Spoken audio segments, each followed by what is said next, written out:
Hello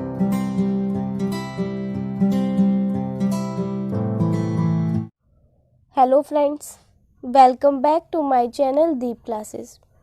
आज की video में हम जानेंगे अमरकांत की कहानियाँ और नई कहानी के बारे में। हमारा आज का वीडियो स्टार्ट करने से पहले अगर आपने अभी तक हमारे चैनल को सब्सक्राइब नहीं किया है तो जल्दी से इसे सब्सक्राइब कर लें, जिससे हमारे सभी वीडियो के नोटिफिकेशंस आप तक पहुंच सके। साथ ही MHD से रिलेटेड सभी वीडियोस के लिए आप हमारे चैनल की प्लेलिस्ट में जाकर उन्हें देख सकते हैं। तो चलिए बिना देरी किए हम अपना आज का वीडियो स्टार्ट करते हैं। 1942 के स्वाधीनता संग्राम में रेणु के समान ही अमरकांत ने भी सक्रिय भागीदारी की और गांधी जी के आह्वान पर सैकड़ों युवकों के समान वह भी पढ़ाई छोड़कर भारत छोड़ो आंदोलन में कूद पड़े। किंतु आंदोलन के दमन तथा इस आंदोलन के भूमिगत होने से युवा पीढ़ी में निराशा तथा दिशाहीनता का उदय हुआ। निराश की इन्हीं आर्थिक स्थितियों में बेरोजगारी, बेकारी, पारिवारिक तिरस्कार, व्यक्तिगत निरर्थकता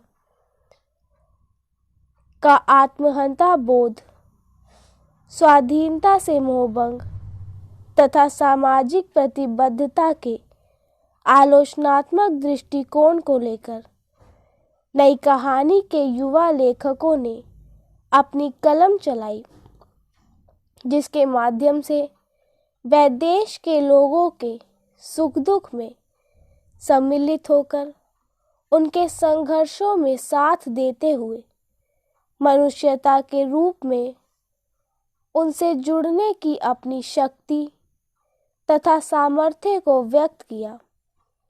नई कहानियाँ मनुष्य जीवन की इन्हीं वास्तविकताओं को उजागर करने का एक सशक्त प्रयास है। मोहन राकेश, राजेंद्र यादव, कमलेश्वर आदि की आरंभिक कहानियों की तुलना में अमरकांत का लेखन थोड़े विलंब से आरंभ हुआ, जिसमें उनकी दोपहर का भोजन कहानी जनवरी 1955 में तथा डिप्टी कलेक्टरी सन 1956 में प्रकाशित होकर पुरस्कृत भी हुई। इन्हीं कहानियों के माध्यम से अमरकांत की लेखीय प्रतिष्ठा का तथा उनकी पहचान बनी। जिंदगी और जोक उनकी प्रथम कहानी संग्रह है, जो उनकी रचनात्मक प्रतिभा का सर्वश्रेष्ठ स्तर है, जिसमें संकलित दोपहर का भोजन, डिप्टी कलेक्टरी तथा जिंदगी का जोक को नई कहानी की क्लासिक कृतियों का दर्जा मिला है। देश के लोग, मौत का नगर, सूखा पत्ता, आकाश पक्षी तथा सुखजीवी अमरकांत के चर्चित उपन्यास हैं। नई कहानी की विषय वस्तु के आधार पर अमरकांत शहरी संवेदना के लेखक माने जाते हैं।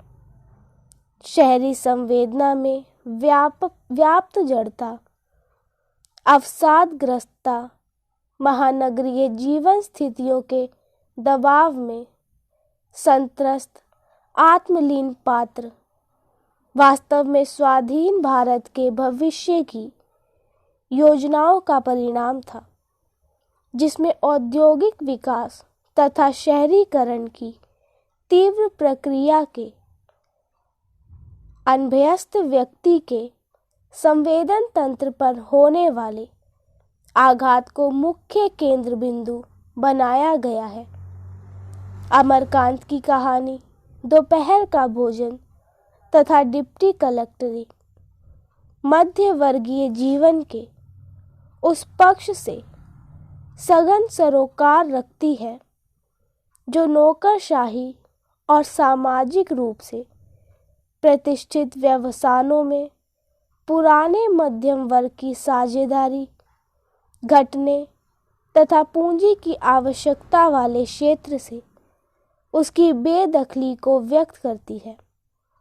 हत्यारे नामक कहानी में अमरकांत ने युवाओं की एक उच्छृंखल, संवेदनहीन, निर्मम, निरुद्देश्य मोक्ष की मनोवृत्ति हेतु की गई हिंसा का चित्रण किया है। अमरकांत की कहानियां उनकी विषय वस्तु निम्न मध्यम वर्ग तथा निम्न वर्ग के दैनिक जीवन के अनुभवों की सामग्री है, जिसमें उनके अभावों, दुखों, संभावनाओं सहित व्यंग्य, आचरण की विसंगतियों तथा नैतिक स्खलनों का चित्रण किया गया है। इन सब के वर्णन में यद्यपि संयत संवेदना, संतुलन, आवेग का ध्यान रखा गया है, तथापि ये चित्रण अनेक स्थानों पर अपनी सीमाओं का अतिक्रमण करते हैं।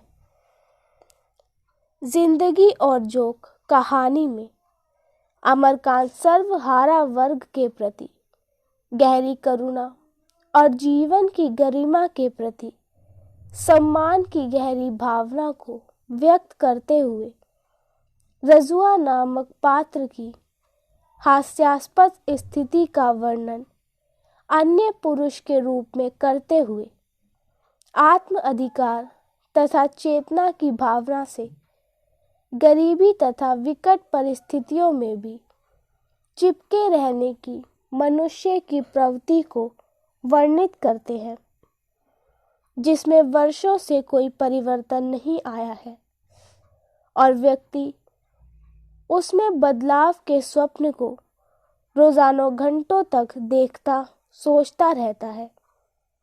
वास्तव में जिंदगी और जोक कहानी में रजुआ के माध्यम से मनुष्य की दुर्दम जिजीविषा का चित्रण किया गया है। दोपहर का भोजन अमरकांत के शिल्प कौशल का दूसरा उदाहरण है, जिसमें एक सर्वथा गरीब तथा निम्न मध्यम वर्गीय परिवार में दोपहर के 1-1.5 घंटे की अवधि का विलंबित चित्र है। इस कहानी में दोपहर के भोजन हेतु परिवार का एक एक सदस्य बारी बारी से आता है और खाकर उठता है। 2 बेटे, गृह स्वामी तथा गृह स्वामिनी का पूरा परिवार अपनी अपनी मनस्थिति के साथ कहानी में उपस्थित है। हर सदस्य के भोजन के लिए बैठते समय कुछ शब्दों के परिवर्तन के साथ कहानी वही मेन्यू दोहराती रहती है, जिसमें कहानी का शीर्षक भोजन को व्यंग्य से करुण बनाता है। हर बार गृह स्वामिनी परिवार के प्रत्येक सदस्य से थोड़ा और भोजन लेने का आग्रह करती है, किंतु भोजन के पर्याप्त न होने की जानकारी के चलते हर सदस्य अपना पेट भरे होने का बहाना बनाते हुए खाने से इनकार कर देता है। खाने के अलग अलग तरीकों द्वारा रचनाकार ने अलग अलग पात्रों के चरित्रों के संकेत दिए हैं, जिसमें छोटे छोटे विवरणों के संयोजन से कहानी परिवार के सदस्यों के आपसी संबंधों के ताने बाने को उजागर करती है। कहानी के अंत में गृह स्वामी मुंशी चंद्रिका प्रसाद का दोपहर के भोजन के बाद निश्चिंतता के साथ सोना उनकी दिनचर्या में घर कर चुके तनाव, विपन्नता, सहायता, बेरोजगारी के कारण उपस्थित गरीबी, एक चरम हताशा की निश्चिंतता को व्यक्त करती है। परिवार की गृह स्वामिनी सिद्धेश्वरी ही संपूर्ण कहानी में एक दूसरे के साथ स्नेह भावना रखते हुए बातचीत करती दिखाई देती है, किंतु अन्य सदस्यों की आपस में बातचीत की कोई जानकारी नहीं दिखाई गई। यद्यपि सिद्धेश्वरी अपने कतर वियोत से परिवार को बांधे रखने लायक करुण संतावना का असंभव प्रयास करती है, तथापि उसके पास स्वयं अपने लिए कोई संतावना नहीं है। बड़े तथा छोटे बेटे के साथ आपसी थोड़ी बहुत बातचीत से उसके जीवन के और छोर का खाका प्रस्तुत करते हुए लेखक ने भय, चिंता और आशंका का अति स्नेहपूर्ण उन्माद युक्त चित्रण किया है, जिसके सहारे निम्न मध्य वर्गीय वास्तविकता उजागर होती है तथा उसमें भी परिवार को एक कवच में सहेजने के सिद्धेश्वरी के दुस्साध्य पराक्रम को चित्रित किया है।